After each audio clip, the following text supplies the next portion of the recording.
क्या मांस खाना पाप है या पुण्य? यह बात उन दिनों की है जब भगवान श्री कृष्ण अपने बालपन में थे।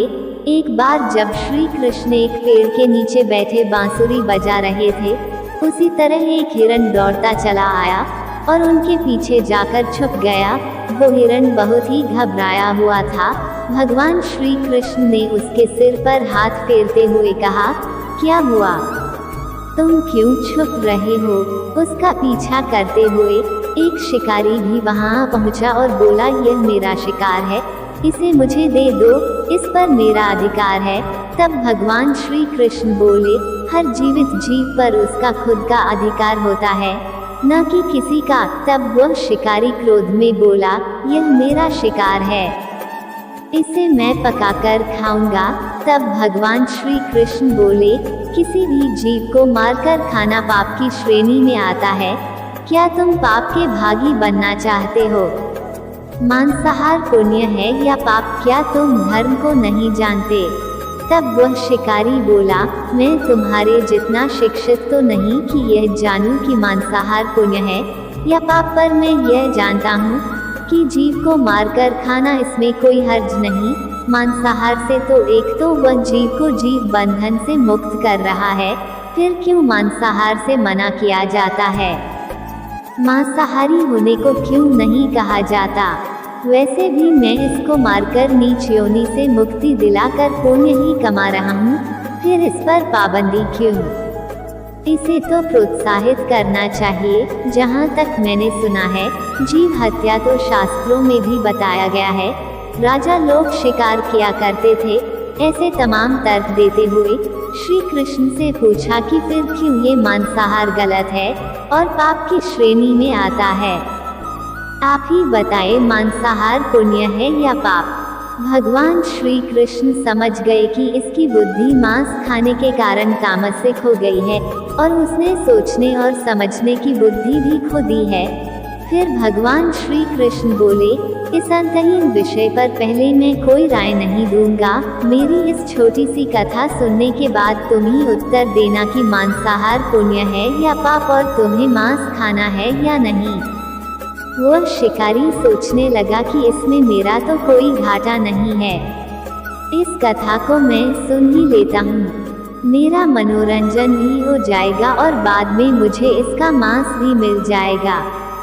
तो भगवान श्री कृष्ण ने अपनी कथा आरंभ की। एक बार मगध में खाद्य संकट खड़ा हो गया तो अन्न का उत्पादन कम रहा।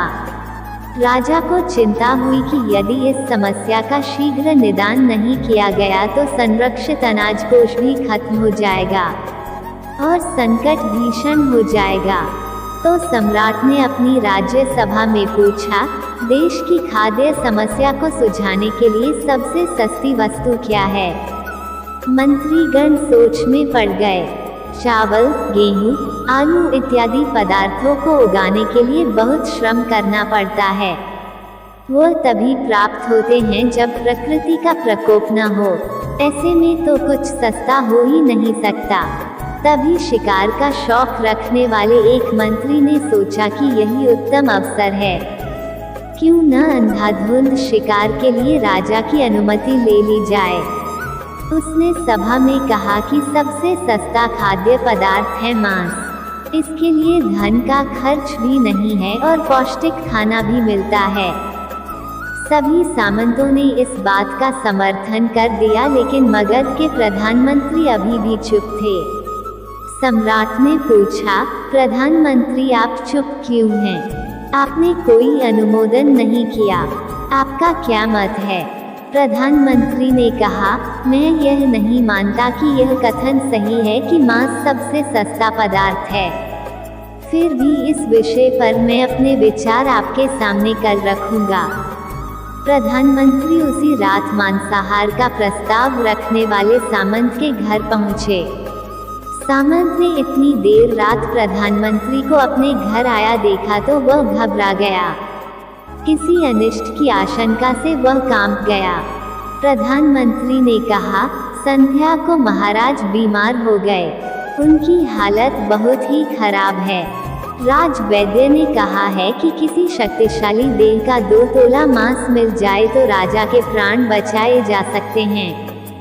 आप महाराज के सबसे विश्वास पात्र हैं, इसलिए आपसे योग्य कौन होगा। इसके लिए आप जो भी मूल्य लेना चाहिए ले सकते हैं। आप कहें तो इस काम के लिए मैं आपको 1 लाख स्वर्ण मुद्राएं भी दे सकता हूँ। एक बड़ी जागीर भी आप मान सकते हैं, बस आप अपनी इच्छा कहें। मैं कटार से आपके हृदय को चीर कर बस 2 तोला मांस निकाल लूँगा। यह सुनकर सामंत के चेहरे का रंग फीका पड़ गया। वह सोचने लगा, जब जीवन ही नहीं रहेगा तो लाख स्वर्ण मुद्राओं से मैं क्या करूँगा और बड़ी जागीर भी किस काम आएगी।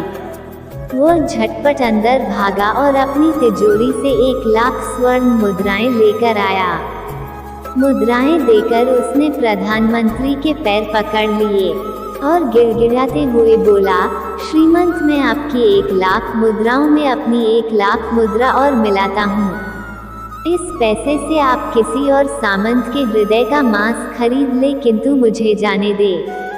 यह बात किसी और को पता न चले। मैं आपसे आग्रह करता हूँ। प्रधानमंत्री जी यह सब समझ चुके थे। वो उसे थोड़ी और मानसिक पीड़ा देना चाहते थे।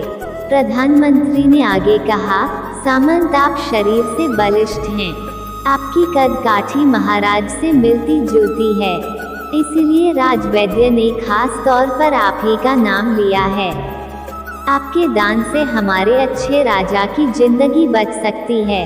आप कहे तो मैं आपको प्रधानमंत्री का पद देने को तैयार हूँ और खुद आपका कर्मचारी बनकर रहूँगा, पर प्रजा से हमारे राजा न छीने। सामंत तो फंसता हुआ दिख रहा था। उसने शरीर पर अंग वस्त्र रखकर अपने जूते भी पहन लिए।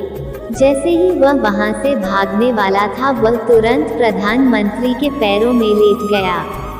उसने याचना की कि प्रधानमंत्री, मैं इसके योग्य नहीं हूँ। जब प्राण ही नहीं रहेंगे तो प्रधानमंत्री पद का या राजा का सिंहासन भी मिल जाए तो मैं उसका क्या करूँगा। आप चाहें तो मेरा सब कुछ ले लें, पर मेरे प्राण न लें। मैं अपना ये भवन और सारा धन आपको सौंपता हूँ। रातों रात राज्य से निकल जाऊंगा। इतना कहकर वह अपने घोड़े की ओर भागा और जैसे ही अपना घोड़ा गठने लगा, आवाज आई, अभी अभी अपने पीछे गए तुम अपने परिवार को भी छोड़े जा रहे हो। सामंत बोला, मेरे प्राण से प्रिय कुछ भी नहीं है। जब जीवन ही न रहेगा तो कुटुंब का क्या करूँगा। जीवन रहा तो ऐसे ही सुखी रह लूँगा। इतना कहकर घोड़े पर छलांग लगाकर बैठ भी गया। वो अभी चलने को ही था कि प्रधानमंत्री ने घोड़े की साख पकड़ ली। वह सामंत से बोला, भागने की जरूरत नहीं है, आप आराम से घर पर ही रहो, मैं किसी और का प्रयास करता हूँ। यह कहकर प्रधानमंत्री वहाँ से चले गए। प्रधानमंत्री के वहां से जाने पर सामंत के अंदर कुछ जान तो आई, परंतु बेचैनी बनी रही। उसकी नींद खराब हो चुकी थी। मुद्राएं लेकर प्रधानमंत्री बारी बारी से सभी सामंतों के घर पहुंचे और सभी से राजा के लिए हृदय का 2 तोला मांस मांगा, परंतु कोई भी राजी न हुआ। सबने अपने बचाव के लिए प्रधानमंत्री को लाख और 5 लाख मुद्राएं तक दे दी। इस प्रकार प्रधानमंत्री ने एक ही रात में करोड़ों स्वर्ण मुद्राएं जमा कर ली। फिर सुबह होने से पहले ही अपने महल में पहुंच गया। अगले ही दिन राजसभा में सभी सामंत समय से पहले ही पहुंच गए। सभी यह जानना चाहते थे कि राजा स्वस्थ है कि नहीं, लेकिन कोई भी किसी से भेद नहीं खोलता था। सबको राजवैद्य की तलाश थी, उनसे ही उन्हें कुछ सूचना मिल सकती थी। प्रधानमंत्री ने सैनिकों को आज्ञा दे रखी थी कि जब तक महाराज राजसभा में न आए, किसी भी सामंत को भी महल से बाहर जाने की आज्ञा नहीं है। राजा सभा में अपनी चिर परिचित गति में आए और अपने सिंहासन पर आकर बैठे। सभी सामंतों ने देखा, कहीं से भी राजा उन्हें अस्वस्थ नहीं लगे। उन्हें तो कुछ हुआ ही न था। प्रधानमंत्री ने उनसे झूठ बोला। हर सामंत के मन में यही विचार चल रहा था, पर कोई भी किसी और को कुछ भी न बोल रहा था। तभी प्रधानमंत्री ने राजा के समक्ष 1 करोड़ स्वर्ण मुद्राएं रख दी। राजा ने पूछा, ये स्वर्ण मुद्राएं किसके लिए है और कहाँ से आई? प्रधानमंत्री ने कहा, 2 तोले मांस के लिए इतनी धनराशि जुटाई है पर मांस न मिला। अपनी जान बचाने के लिए सामंतों ने यह मुद्राएं दी हैं। अब आप यह विचार कीजिए मांस कितना सस्ता है। राजा को बात समझ में आ गई। उन्होंने प्रजा को अतिरिक्त परिश्रम करने का निवेदन किया और राजा के अनाज भंडार में से अनाज निकालकर श्रमिकों को दिया गया। उन्होंने पौष्टिक सब्जियों की खेती का तुरंत आदेश दिया। वो 1 करोड़ स्वर्ण मुद्राएं इसी कार्य के लिए और श्रमिकों के कल्याण के लिए खर्च की गई। ऐसे साग सब्जी तेजी से उगी जिससे प्रजा का कल्याण भी हुआ और पौष्टिकता भी मिली। कुछ समय बाद मौसम अनुकूल हुआ और खेती लहलहाने लगी। इस प्रकार राज्य से खाद्य संकट दूर हुआ। तो मित्रों, जीवन का यह मूल्य भगवान श्री कृष्ण हमें इस कथा के जरिए समझाना चाहते हैं कि हम यह न भूलें कि जिस तरह हमें अपनी जान प्यारी है उसी तरह सभी जीवों को अपनी जान प्रिय होती है। अपने दिल से जानिए पराये दिल का हाल। यदि संसार के संबंधों से मुक्त करने का तर्क सही है, यदि जीव हत्या जीव को संसार बंधन से मुक्त करने का तरीका है, तो अत्याचारी द्वारा किया गया नरसंहार भी मान्य है। वो भी ये तर्क दे सकते हैं कि वो लोग जीवन के कष्ट से आप लोगों को मुक्त कर रहे हैं। अगर उसके लिए वह जीवन बोझ होता तो कभी भी अपनी जान बचाने के लिए संघर्ष नहीं करता, आपसे भागता नहीं। जो आपके सामने असहाय हो जाता है उसे प्राण गंवाने पड़ते हैं। जिन जीवों को मारकर आप खा रहे हैं उन्हें तो प्राण बचाने का अवसर भी नहीं मिलता। बर्बरता सिर्फ वही नहीं है जहां सिर्फ मानव का रक्त बहता है।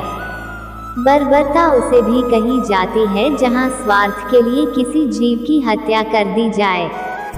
हम अंत समय में जिंदगी भर के पापों के लिए जिंदगी भर सुकर्म करने की कोशिश करते हैं, परंतु हम यह भूल जाते हैं कि जब वह जीव हमारे लिए काटा गया और हमारे लिए तड़पा, उसका श्राप हमें इस जीवन में ही नहीं बल्कि अगले जीवन तक नहीं छोड़ता।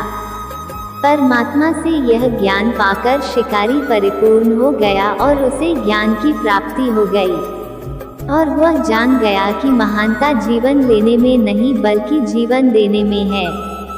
शिकारी भगवान के आगे हाथ जोड़कर वहां से चला गया और उसने कसम खा ली कि वह अपने संपूर्ण जीवन में किसी को भी कभी चोट नहीं पहुंचाएगा।